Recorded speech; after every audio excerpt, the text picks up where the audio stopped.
Dear friend, the little beasts in the garden are mocking me. They disappear for days at a time, only to reappear and eat my crops when my guard is down. I am at my wit's end.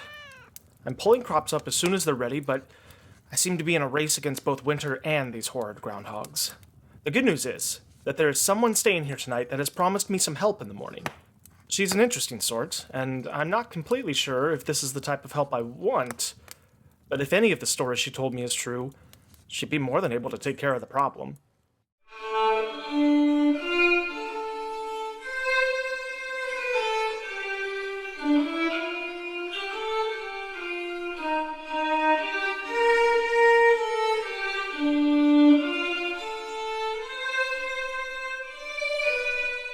The Inn at the Edge of Greenwood, Chapter 6, Hellspawn and Headboards.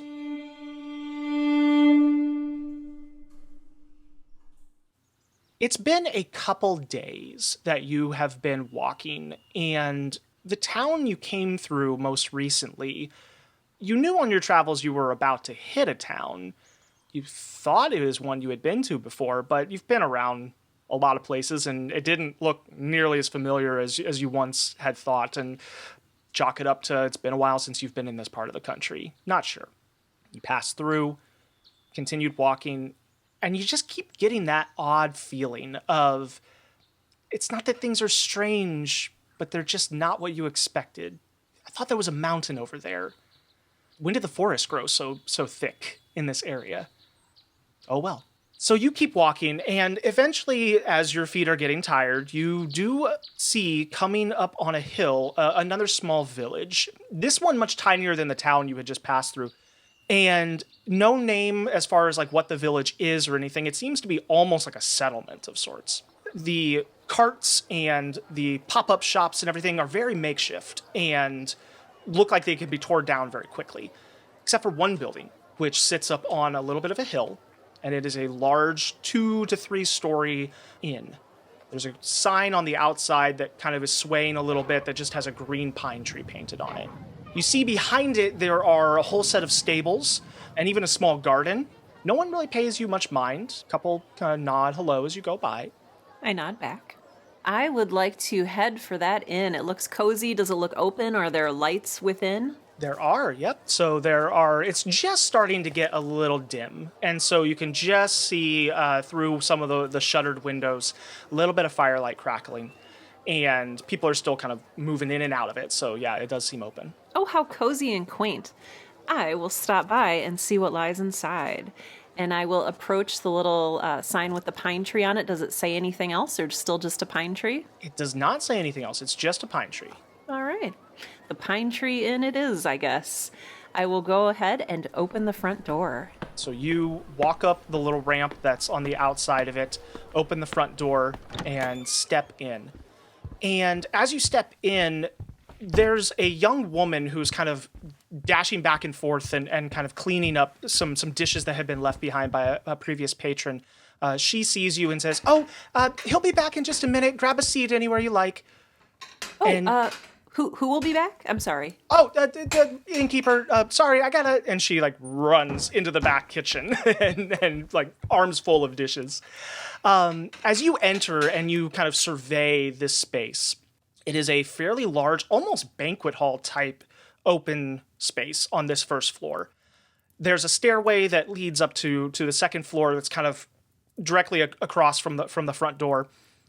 To the right, you see a L-shaped bar that takes up most of the right side of the room, and then a small coat rack. There's bar stools all the way around it. To the left are all the tables and chairs that are currently set up. Candles have just been freshly lit on several of them, and then a large fireplace all the way at the end of the room on the left-hand side, and it has been stoked up and is roaring magnificently. The room itself is also very tall. It's got these like vaulted ceilings with these big, thick wooden beams that stretch across. And just kind of gives it a altogether cozy and spacious feel at the same time. Mm-hmm. Are there a lot of people in here? Is there cause for the woman to be running around with so many plates and stacks of dishes? It looks as if you got here just as a whole bunch of people left. There's still a few scattered dishes on various tables. There's one an elderly gentleman who's kind of sitting in the far corner, finishing up a meal and scraping some soup into his mouth. But you seem to have come here right after a rush. Okay. I will, my eyes are definitely attracted by that fire, so I'm going to head over to it and just look for the most comfortable looking seat I can. There are a couple leather chairs that are placed around the fire. So all the tables kind of take up most of the space, but then around the fire itself, there's a bit of an opening so that there's room for people to move in and out. You see a roasting spit, so you imagine that they probably bring roasts in through here. But there are a couple leather chairs that are currently vacant. Ooh, I'm going to take one of those leather chairs. Okay, you sit down, the leather squeaks, and you find yourself getting comfortable in there with this. It's a very warm fire. It's been really stoked up quite a bit. All right, I snuggle down into my chair and I stretch my legs out in front of me and just breathe a deep sigh. The gentleman who was finishing up his soup gives you a smile and a nod, and then kind of lays a coin on the table and stands up and walks out. And you find yourself here by yourself at the moment. Let's see. I will kind of survey the room and then kind of get a little bit self-conscious and glance back toward the bar. Is there anyone here who might take a drink order? No one is there currently, but you do continue to hear work being done in the back kitchen. You can hear a pair of voices. One of them you think is that young woman again, and another one a male voice kind of chatting, but you can't quite make out what they're saying. Okay. Curious by nature, I will get up from my beautiful, luxurious seat and head toward the kitchen, trying to keep an ear out for their conversation. Okay, as you get a little closer, you do begin to hear these two voices talking, and the male voice is saying, I'm getting swamped in the back. There's just so much to pull up in this year's harvest. Do you think you can watch the bar for a little bit? And you hear the female voice say, I look at how much dishes I have. I cannot. Look, there's someone out there right now. You've got to go. And he's like, okay. And all of a sudden you see, turning the corner quickly, kind of with a rush and a little bit of sweat on his brow, this young man with close cut brown hair, wearing simple clothes, and he's currently putting an apron over himself as he walks out. And as he's tying it behind him, he catches your eye as you're starting to come towards the kitchen. He's like, hello, welcome to the inn. Hi, yeah. Is everything okay? Oh, yeah, sorry, it's a busy day. Can I help you? Can I get you anything? I enjoy it's a busy day as I pointedly look around and see absolutely no one else here in the inn, but do not remark upon such. Yes, I'm just kind of passing through and was wondering if I might be able to get a drink and a light meal. Please, have a seat anywhere you like. What drink can I get you? I head toward the fire and kind of look over my shoulder and say, a cup of tea will be just lovely. Sounds good. And he heads to the back and comes back a few minutes later with a small porcelain cup on a little saucer. You can hear it clattering a little bit as he's walking up from behind you. He sets it down on a little side table next to you. There's a little tiny dish of honey, a sugar cube or two, and a small little dish of milk kind of all arranged around the saucer for you. Oh, lovely. My character claps her hands in delight and immediately pours the entire vial of honey into the tea, and from the inside of one of her little mini pockets all over her dress, she pulls out a tiny crystal vial and tips it into her teacup. She stoppers it and places it back without a word. He watches her do that and kind of raises his finger and opens his mouth to say something and shakes his head as if, nope, not my business. As you are now sitting here with your cup of tea, and the innkeeper is about to take your order, would you please describe what he sees before him? Give us your character description, please. Yeah, absolutely. So, my character, by all means, looks human or perhaps slightly half-elf. She has long red hair. She has green eyes. She's about 5'2", kind of sprightly and cute. By no means, a major beauty or anything, but she's kind of got a little bit of charm about her. She has a great smile, and she just seems to enjoy every second of being alive.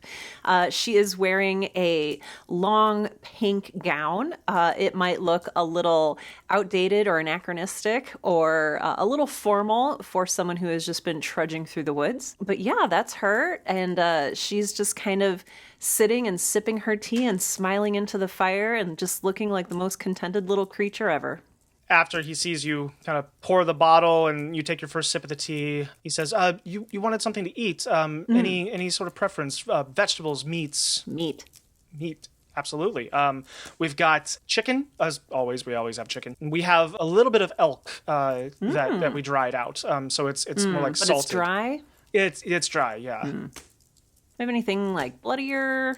Oh, nothing that we've slaughtered recently, I'm afraid. All right. Chicken. Chicken's, yeah, that sounds fine. Chicken sounds great. I'm normal. Chicken sounds great. Okay, and he gives you a nod and heads on back. Comes back about 10, 15 minutes later with a plate that has chicken and potatoes and vegetables, and there's a small little cup of some sort of broth for dipping, and kind of places all that, and then small little thing of salt, very small salt shaker, and he places that on there as well. Well, if there's anything else I can get you, Well, this is charming. This is a lot more than I expected. I almost feel like I'm sitting at the table of a noble, except I'm not at a table. I'm in a chair by a fire. Thank you. Well, we hope all our guests feel welcome as nobles here at the inn. Forgive me, if you need anything, I will be out back. The garden's crazy today. And he whisks away. Absolutely. In his absence, Eisheth will sit there and eat the chicken with a sort of slow contentment, not touching any of the vegetables or potatoes, but looking pleased that they're there nonetheless. After a time, you finish your meal. The younger woman does come at one point to clear everything. And, oh, I'm sorry, were the potatoes not cooked to your liking? Oh, no, they're perfect. Look how beautiful they are. I enjoyed looking at them very much. Oh, all right. May I? She Yes. reaches for Oh, your thank plate, you. Yes. takes everything. More tea. Oh, always. Thank you. Your tea is refreshed. And as you've been eating, a couple people have come in. It has not stayed empty for long. You find yourself now with probably about a half dozen people scattered throughout the room. A couple at the bar, a couple who are sitting at the table. There's a kind of older woman who has taken the other leather chair on the other side of the fire and is currently knitting there. I glare at her slightly. And she gives you an odd look seeing you glare at her, but smiles back kind of awkwardly. I sip my tea with my pinky up. And the innkeeper eventually does make his way back in and begin tending bar. He's got little smudges of dirt on his arms and face that he doesn't seem to have gotten cleaned off from his work outside. But he begins striking up conversation with everyone. It seems like most people here are locals, and he knows them. A couple other travelers that he greets and offers keys to rooms for the night. But he does eventually swing back around kind of in the midst of it starting to get busy. And, sorry, it's been a minute. Can I get you anything else? No, tea is lovely. How much for a room for the night? Oh, it's 2 silver pieces. Perfect. And that includes breakfast in the morning. Oh, wonderful. She'll give him 3 silver pieces. Oh, thank you so much. Where are you coming from? I forgive my curiosity. It's part of the fun of running a place like this is all the wonderful people I get to meet. Oh, absolutely. I'm just sort of on a little personal mission. You see, I've recently started my own business. And I'm sort of just kind of going from town to town. Congratulations. Spreading the word. Well, thank you. Thank you. Being an entrepreneur is never really something that I saw myself doing. But, after years and years of adventuring, it seems like the sort of adventure that really will let you settle down and relax. But it's still an adventure. It's so funny because I feel so much about the same way about the inn here. It's yes, my work's here. Yes, I stay here, but it's an adventure running the place. Do you have anything going on this evening? Would you want to have a chat? Just entrepreneur to entrepreneur. Actually, that would be wonderful because I was curious. I haven't seen any of your rooms yet. I was curious where you source your beds. Oh, well, we've honestly they've, and he kind of like starts to look a little guarded Okay. as he smells a sales pitch coming a little bit here. And but still polite, he's like, well, a sister usually takes care of the linens and whatnot. To be completely honest, I think they came from Innkeeper, but it's been some time since we've replaced them. To be frank. Yeah, sure. And I'm just like starting to get into this business, and I'm not very good at sales or anything, but if you ever find yourself in the need for some new beds for your hotel, check out Eisheth's Beds from Heads Emporium. Beds from Heads. Beds from Heads. Yes, it's, I have to tell you, I was so inspired years and years ago by all of the, adventurer past, right? So I'm like killing all these like dragons and stuff, and find out that, some of the things with larger heads, those heads, once you clean them up and polish them off, they make great beds.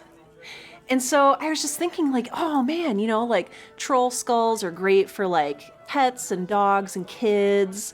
I know. And so I don't know, I'm taking this idea off the ground and just kind of getting a feel for what the local innery is like. He is looking at you like slack-jawed and like he's just silent and gives it a minute, and then I can't say it's not a unique business idea. Yes, and he just kind of like turns and goes back to help. He's like, oh yes, and someone calls him, and he kind of uses it as an excuse to dip away. The evening goes by, and you had arrived a little just about at dinner time. So at this point, it's definitely dark outside. A couple hours goes by where the place fills up a little bit and gets a little rowdy, and drinks are served and some songs are sung. There's actually a little a bard that comes in and plays a little bit on a flute. After a time, though, it does start to clear out, and at a respectable hour. It doesn't seem that this is an overly rowdy crowd, just one that enjoys a good way to blow off steam at the end of the workday. And yeah, eventually there's a couple people still left, but you see the bartender at the bar cleaning glasses. He notices you and he says, do you need shown to your room?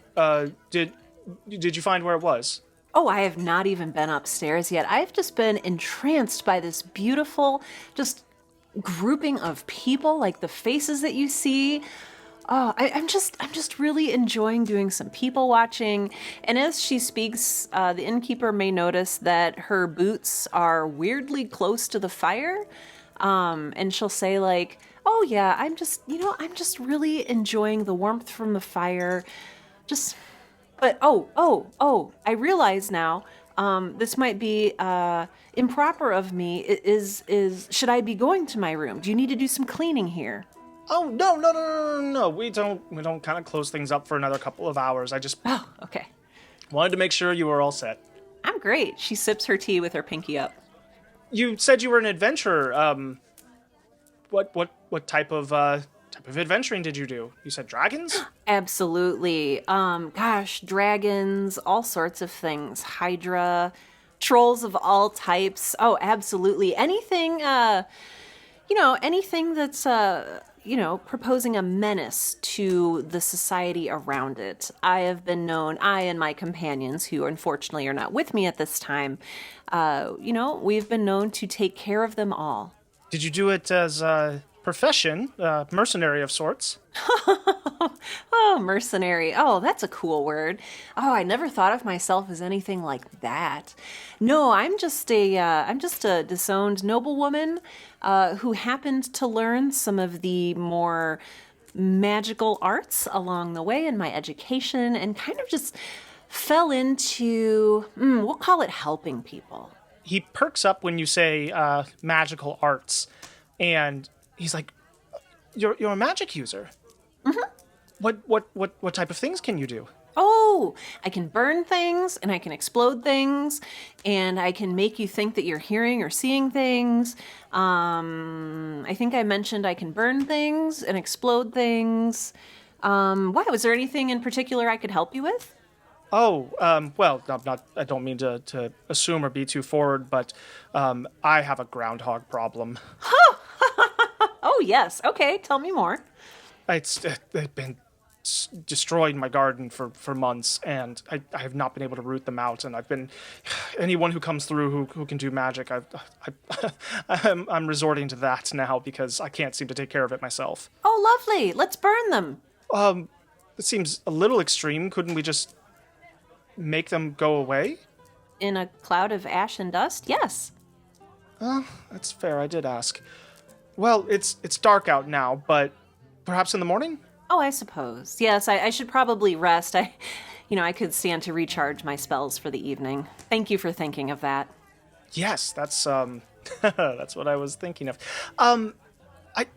He looks around and a couple people leave and he finishes their tab and kind of comes over and sits in the other leather chair after a moment and leans in on his knees a little bit, puts his hand out towards the fire, notices your feet being very close. He's like, are you all right? Of course, yes. Oh, I did, yeah, yeah, it looks like I did singe the toe of my boot. Oh, shoot. Oh, goodness. Oh, man, I'll just take, is there a cobbler in town? There should be, yeah. There was one. We don't have one all the time, but there was one coming through yesterday. I believe he's staying the night. Perfect. Well, after we explode all of the gophers, did you say? Gophers, I think? Groundhogs. Groundhogs, yes, thank you. After we explode all of them, I might find that cobbler and ask if he'll repair my shoes. Well, yes, you might want to scoot back from the fire a little bit. It is hot tonight. Oh! Yes. I'm normal. And she'll scoot slowly back, drawing her feet underneath her chair.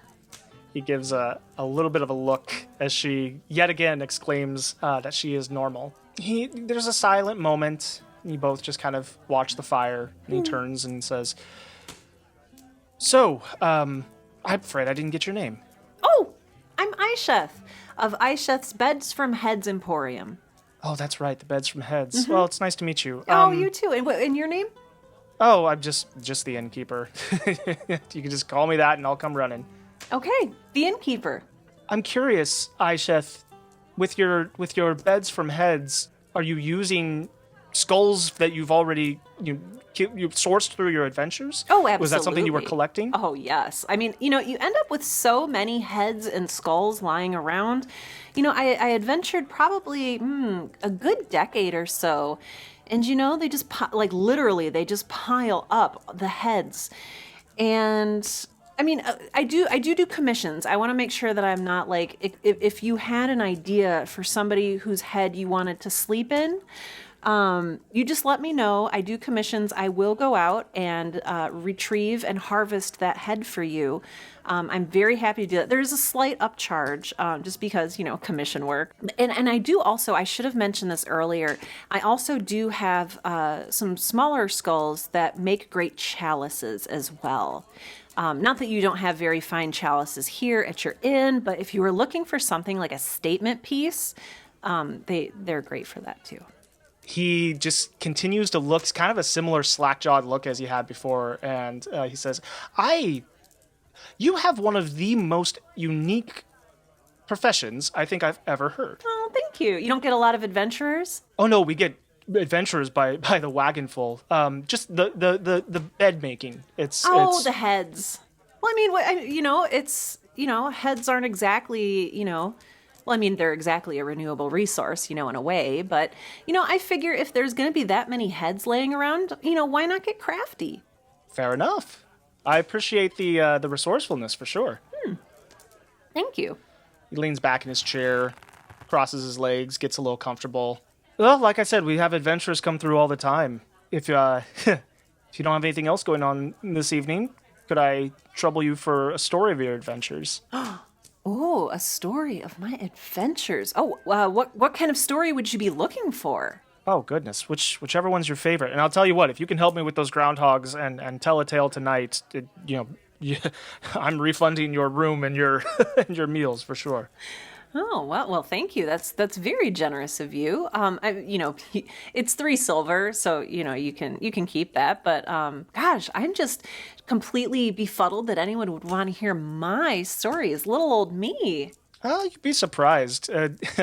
I find that the people who come through here bring with them the most remarkable tales. There's something about this place that draws them. Oh.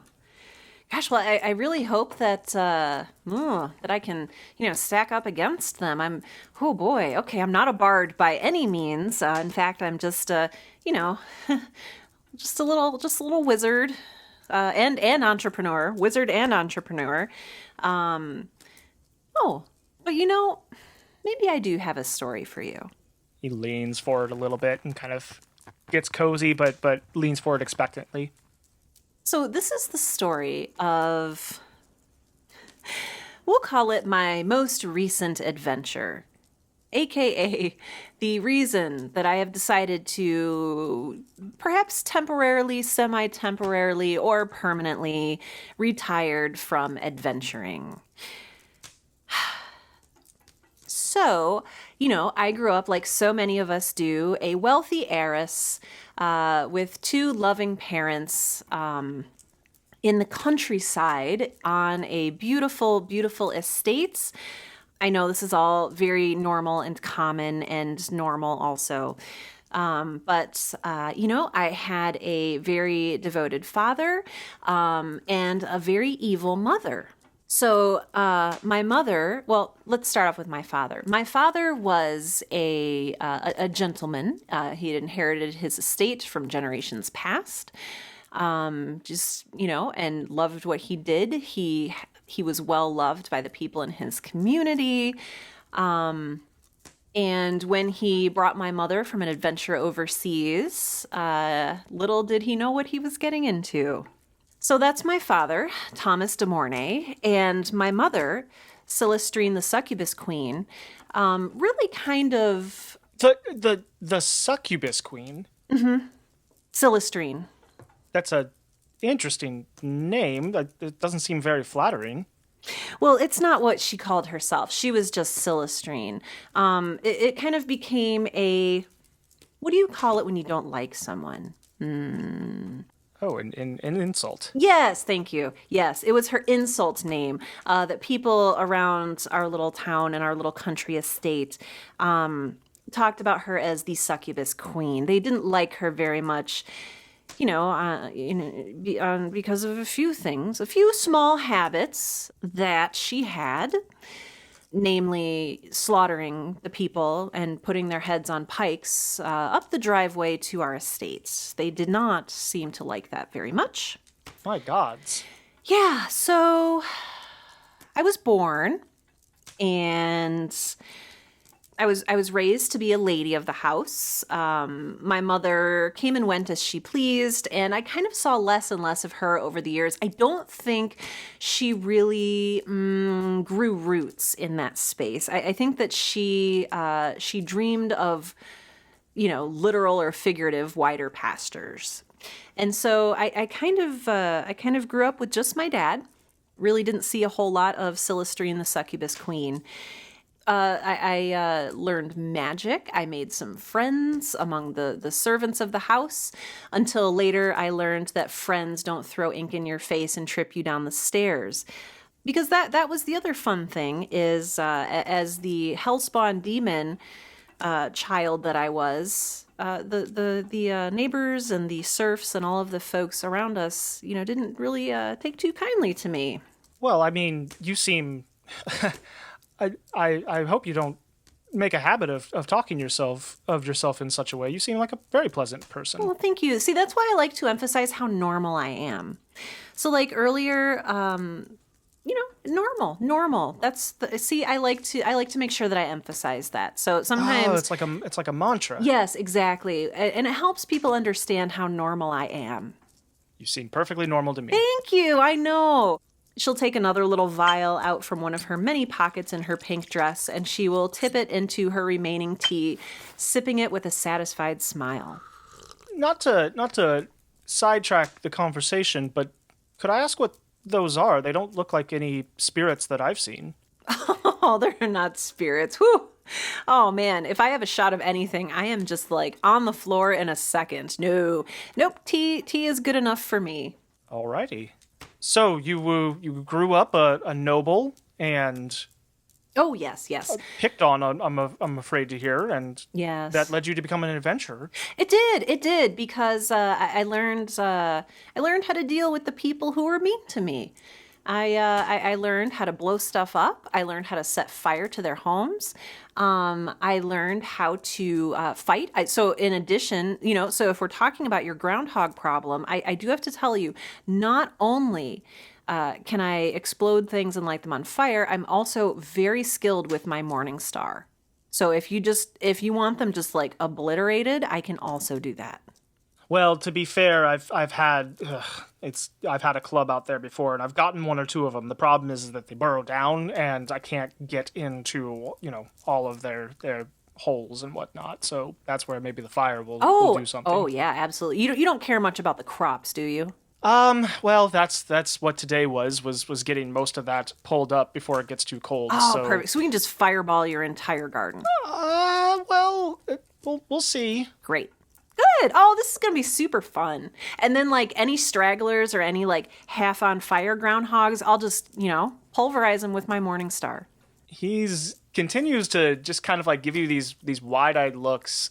He doesn't seem to know whether to take you seriously or not. I get that a lot. And he just kind of like shakes it off and is like, so what was the sorry, I sidetracked us. Oh, what that's what fine. was the what was the story of your adventure you were going to tell? Oh, yes. So, after years of magic lessons and learning when it's okay to murder and when it's not okay to murder, I struck off on my own. My father was very encouraging that I leave and explore the world for myself. He was very excited for me to see the wider world. So I hugged him goodbye. He breathed a sigh of relief, and I was out on a ship on my own. And I met up with some of the most amazing and wonderful people. I adventured with them for a while.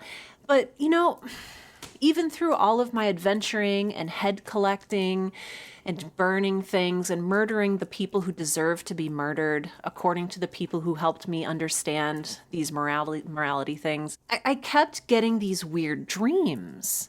So like between adventures, when everything was supposed to be nice and still and you were supposed to be hanging out with your adventuring party around the fire, I would wake up screaming every night because my mother had sent these horrible nightmares to me. Oh, I'm sorry to hear that. Oh, thank you. I'm kind of used to them now. There's not really a lot that gets to me anymore. I've been completely desensitized to most things. But sometimes she's evil enough that she can find ways to really, really get to me. But yeah, so that was unpleasant. And, I was feeling a little bit more confident. I could burn more things at once. I could also fly. I could become invisible. I just had this really beautiful suite of skills at my disposal. And so I decided to address the issue that was my mother head on. So usually when she gave me these nightmares at night, there would be some kind of location.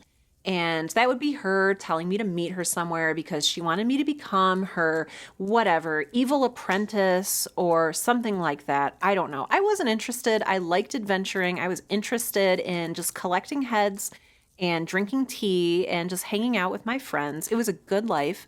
I didn't really see any upsides to being an evil apprentice. For a succubus queen, it didn't seem like, let's just say my heart wasn't really in it. And so I decided to meet her and just kind of talk this over and be like, hey, look, you abandoned me for most of my childhood to get made fun of, and I'm not really feeling these like warm maternal fuzzies that I think you want me to feel. And so anyway, we ended up meeting in a sort of, I don't know, it was like this weird underground castle.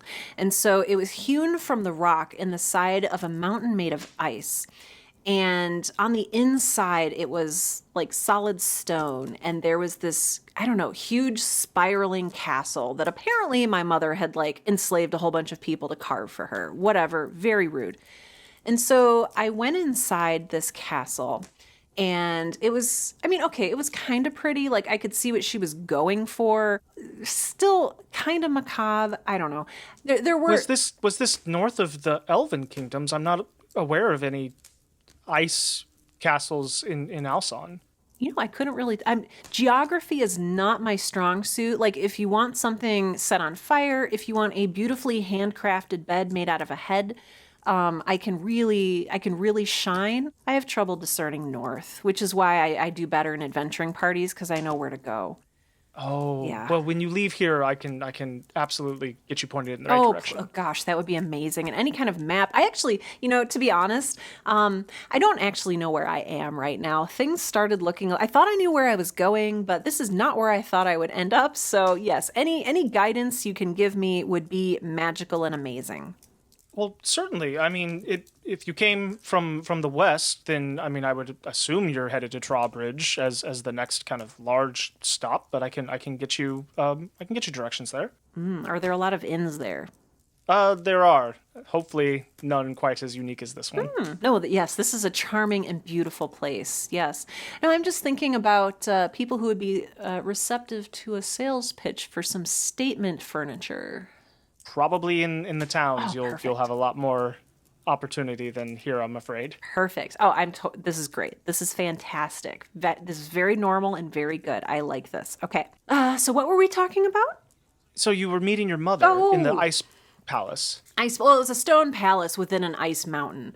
I know it's kind of, Oh, it was weird, kind of confusing. I think she actually had to import the stone inside the ice mountain. Something dwarf subjugation. I don't know. They rebelled like a decade later, so everything's okay there now. But yes, right. So, okay. Celestrine, the succubus queen. Right. So, it was all a little bit cliche. I had to sort of fight my way into this cavern and into this, I guess, castle. I don't know how cliche you want to get. Of course, it was a castle. And I didn't have any of my companions with me.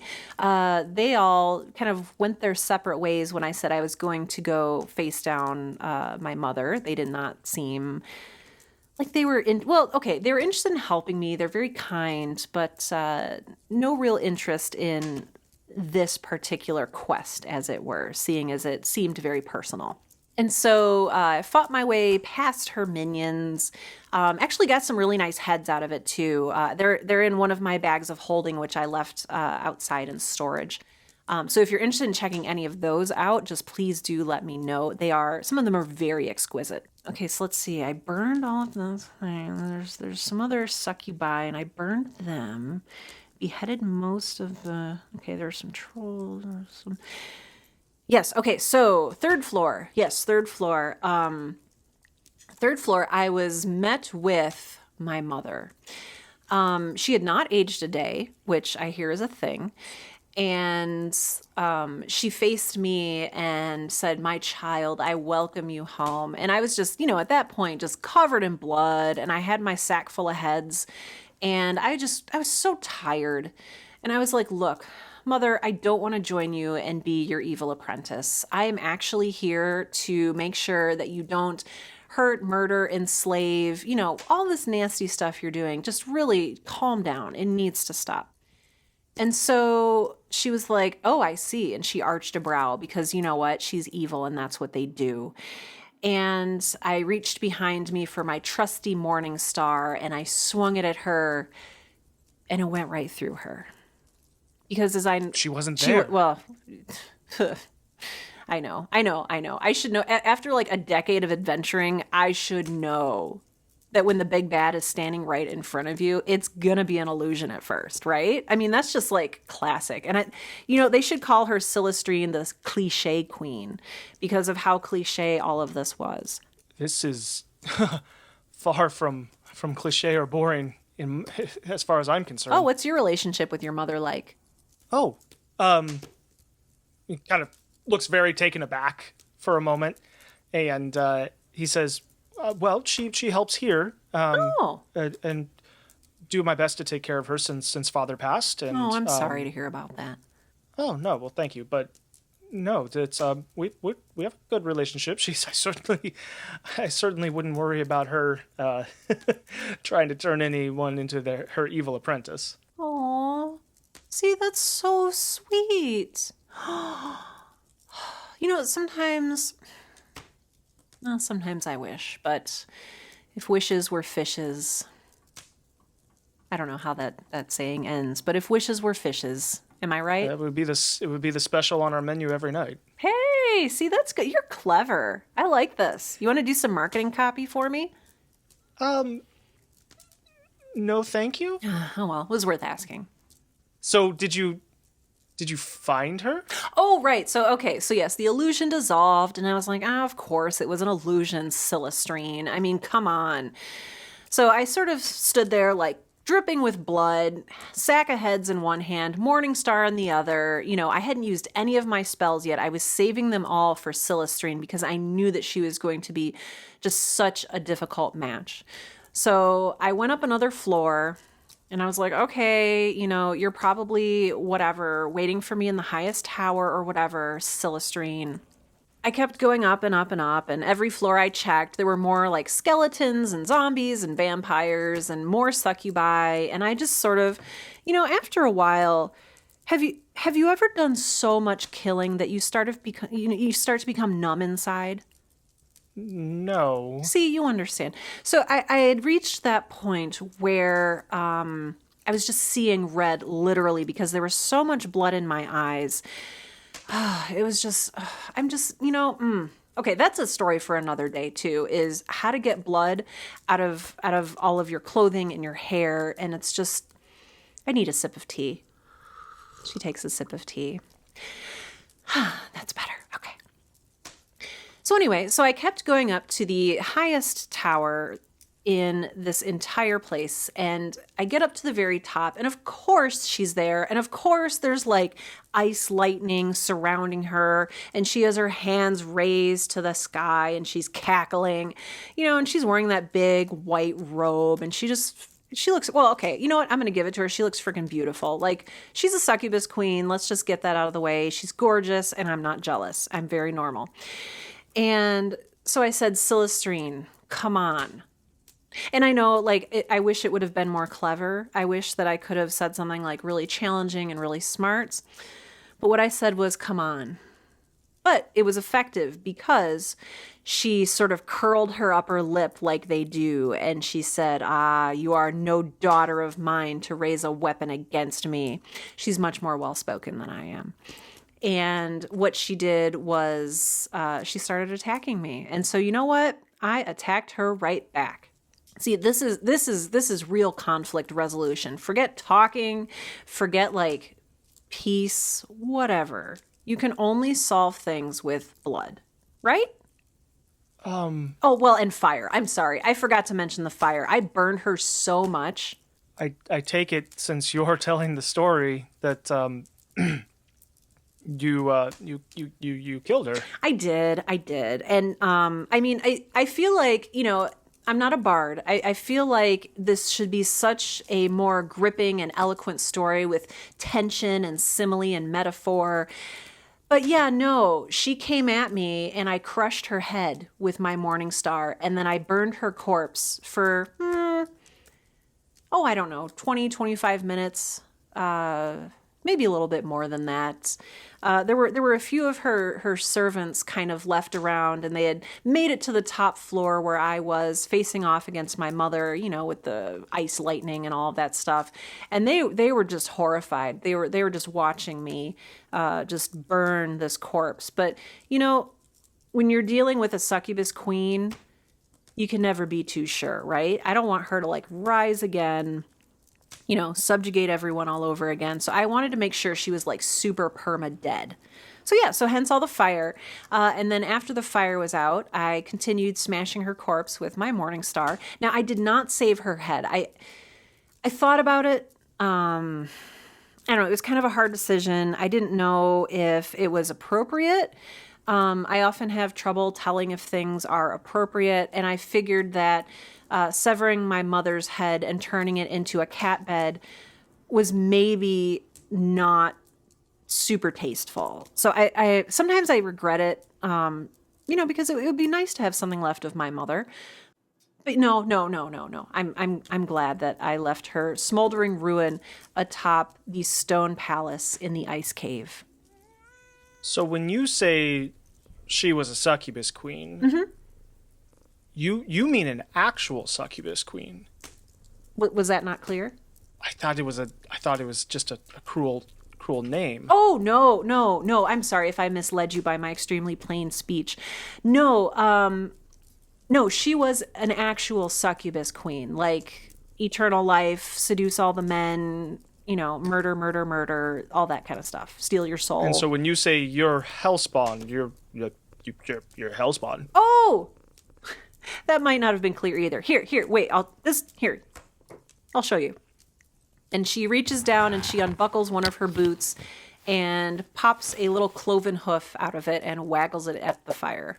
Oh, that makes so much more See? sense now. Yeah. I forgive me. I assumed this was just one of the best lies I had ever heard, but Oh, no. Oh, no, this apparently is not. 100% true. See, now it's times like these when I wish I had kept her head, right? Because then I could show it to you.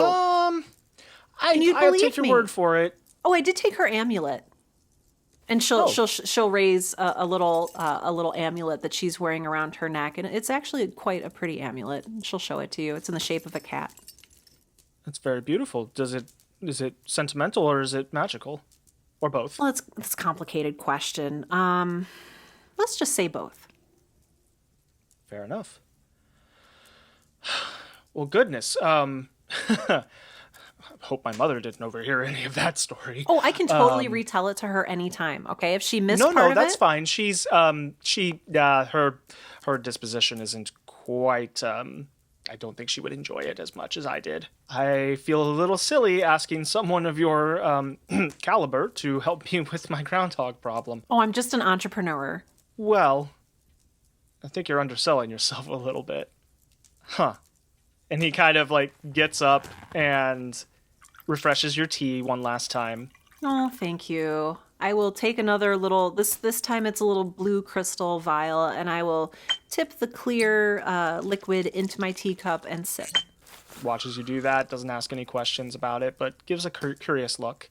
And then he, after some polite chit-chat, he retires for the evening. Make sure that you know where your room is. Oh, thank you. When you do eventually retire, it is a very simple room with a hay-stuffed bed and a small brass mirror, small end table with a chair. Very simple, but very clean. Certainly not any sort of ornate dragon or similar creature bed, dragon head bed, but... Tisk, tisk, tisk. In the morning, you are greeted by the smell of breakfast being cooked, sausage and bacon, and flapjacks, and fresh fruit, and hot coffee, of course. Ooh, luxury. I like this. Eisheth will take actually a lot of bacon. Just a whole plate of bacon. Okay. The sister begins to protest as you kind of keep grabbing bacon. She's like, "Oh, well, we only have so." That's. I need it for my bones. That's fine. That's fine. My bones are hungry. Okay. Thank you. It's very good. Welcome. Do you want some? I'll tip her an extra silver. Oh, well, thank you, ma'am. After a time, you head out back, and you can see the innkeeper is just finishing kind of pulling up the last of that year's harvest from his fairly sizable garden out back. He sees you coming. He's like, "Oh, I had a couple more things to pull up before we do your thing. Do you really need to fireball the whole garden?" I mean, I could use burning hands. What does that do? It's like more like a targeted sort of bout of fire. So I'm not the expert, Yeah. but I mean that, and he points to a hole in the ground. He's like, "That's the most recent one that I found." Oh, perfect. So I guess. Do you mind? He kind of looks around, and there's various wooden boxes and stakes and just other things in the garden, so it's not just dirt. And he kind of looks around at all of it, and okay, go ahead. Well, you can move your possessions if you don't want them to go up I mean, let's be honest. Fire's kind of destructive, and wood burns. Well, in that case, I mean, do you have the time to help? Oh, you mean like pick up things like a peasant? Yeah, Well, there's a lot of it, and yeah. That sounds fun. so you spend a good 45 minutes Oh, look how normal I'm being. Picking up pulling boxes. pulling garden boxes out and wooden stakes and kind of cleaning this area up. Create quite a pile off to the side after kind of both drenched in a little bit of sweat, you have cleared the garden. Oh, that was great. I feel so normal. Oh, this is fantastic. Are you looking for hired help? Well, not at the moment, but if you're ever coming through again, Yeah. And like seriously, anything that you need burned, obliterated, beheaded, set on fire. it's funny, those are not normally skill sets that we require here, but you apparently caught us at the right time. Well, hopefully one day, right? One day. All right. Shall we take care of these? What did you say? Groundhogs? Yeah, and he steps back away from you a few paces. Yep, that like I said, that's the newest hole I found. Oh, perfect. Eisheth will sort of stretch her arms out in front of her, lacing her fingers together. She'll crack her knuckles, rotate her shoulders, and aim her fingers at the fresh hole.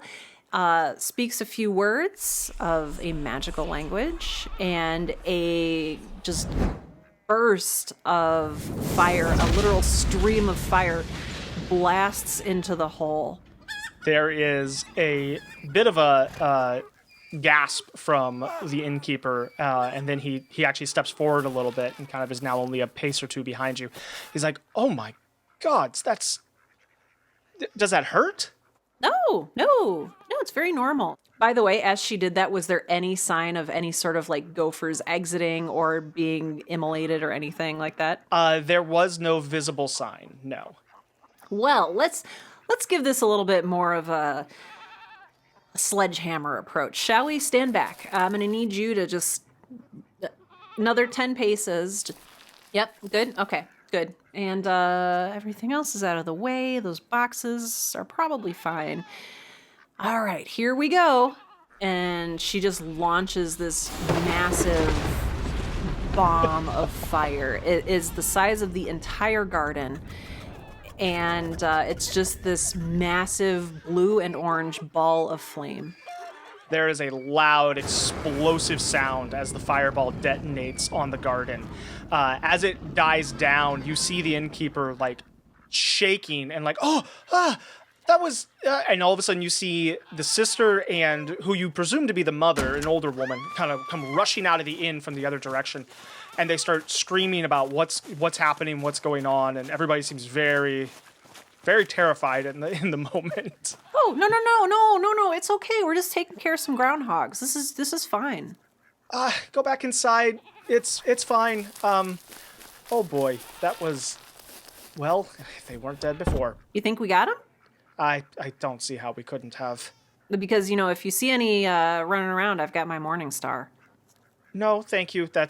I'm sure I can handle. No, honestly, thank you. That was more than I expected. But Oh, good. I imagine it did the job. Well, I strive to go above and beyond. Thank you. Oh, And you're he's just so kind of like, welcome. he's just like still looking at like the little bits of fire that are still kind of burning in places, and seems very just taken aback by the sheer magnitude of the explosion. Oh, well, hey, if you ever want to see a real fire demonstration, you let me know, okay? That was just level 3. What? I think I'm good, thank you. Well, just let me know. Okay. Will you be staying another day, or are you on your way your way this morning? Oh gosh, I really should be on my way. An entrepreneur like myself, and a literal gold mine like Eisheth's beds from Heads Emporium. I can't sit on my hands. I've got to keep going. I've got to spread the news. I've got to make some sales. I've got to give people the statement furniture of their lifetimes. Well, here, one moment. And he kind of ducks inside and comes back a moment later with a scrap of paper. You see he's scribbled something on it, and he hands it to you. And he says, This, I don't have many connections, but in Trowbridge there is a gentleman by the name of Sereth who runs an inn there, and, well, this is a recommendation that he worked with you from me. Oh my gosh, the innkeeper. How wonderful. May I hug you? Okay. And he opens his arms a little timidly. Eisheth will throw her arms around him and say, "Thank you. You may have provided me with my very first customer." The hug goes on a very awkward length of time. Eventually, he kind of pats you and is like, okay. Oh, that was so good. We did a hug. We did. It was nice to meet you. You too, the innkeeper. Now I just have to find which way I'm going next. Oh, goodness, yes. And he kind of gives you directions, pointing down the road and then letting you know when you need to turn south to head towards this other city. Is south left or right? Okay, so if you're walking this direction, south is going to be on your right, which is this side. Right. Pat your right arm. Oh, thank you. Sometimes I forget. Well, it's been lovely. Give my best to your family and to your mother. I'm really sorry she couldn't hear my story, even though I know it was full of cliches. You know what? That I'll give her the recap and I'll try to do it justice. Thank you, the innkeeper. You're so good. I'm so glad I met you. What a delightful eve this has been. You too. And he kind of like gives a small smile, not quite as incredulous as before, but seems to be warming up to you a little bit. Wonderful. He gives you a wave and heads back in and closes the door behind him. Bye for now, the innkeeper. Goodbye. You turn and begin your walk in the direction he pointed. Perfect. Hopefully remembering the other directions as you go along your way. South is right. I'll always remember that. You'll be right some of the time. Well, the garden is clear of groundhogs, and pretty much anything else flammable. Eisheth sure was efficient, if nothing else. It was truly amazing to sit and drink tea and pass time with her. She's quite the storyteller. I get the feeling that, as much as I would have expected a tale like that to be embellished, it was all true. I hope she finds her way. I will write again soon. There have been many interesting guests that have come through in the last few weeks with stories to tell. Still, none quite like Eisheth. Maybe we could do with an exotic headbed as a piece for the inn. Maybe. We'll see. Till then.